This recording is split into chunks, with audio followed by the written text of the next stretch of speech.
Yok ben. Selamünaleyküm.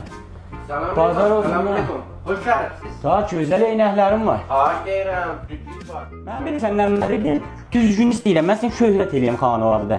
Familiyə tamamda homilə bağlıdır bax. Ben yenilen şirketlərin marjinallarından çok yukarıdır. Bakın, Bu qəşəngdir. Bu neçəlikdir bu? bu tarihin 10 milyondur. İyləsi olsun şöhrət eləyim. Bundan da bahalısın belki. Bu 20 milyondur. Ben orada Yanaşı yaxşı. soğuklarda oturuyorum. Bir söz deyə bilirəm. Kaç değilim. Mən bilirsən, vaqiyyəti istəyirəm yemləyəndə. Mən elə bilədim bu eynəklərini doğrayam, düzdür? Ne bile? Mən elə bilədim bu eynəklərini doğrayam ya yox. Koca günler ne? Mən zıqıda, mən oğulamıyam ki, məsəl deyəm, istəyim bizadı roşan eləyəm deyə. Sen bir şərəfin, bak bir bazar yok, keşifte bizi xəfərib, mənzulun ne mi nədir burada? Tabii, bax, görsən, məsələn, indi bilərsən, versən özdə hər yer bağlayıbsan, beyvatda qalıbsan. İndi elə biləm, mən bunlar oğulayam, sən də mənə tutanmasan. Mənzulum budur, indi mənim xanavadım qalıb, arvadım deyib, vəsalat alamıyorum, pulum yoxdur. İndi mən nə deyəm, mən niyə gərək xilaf eləyəm?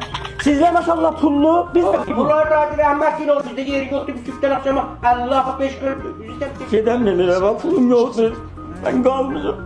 İstəyirəm mənə bir pul versin, lakin onları istəmirəm oğluyam, sən onun əvəzində mənə pul versin. Ben bir məbləği sizə köməkli deyirəm. Səndən xahiş edirəm işlərindən çıxmağa faydası.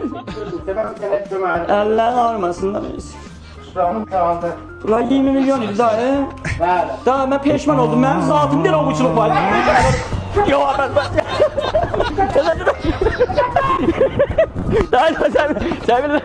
Daha şukluk elədim da, ulan. Baba 20 milyon. Geçen var bir film gibi, geçen oğlum, bunu bak.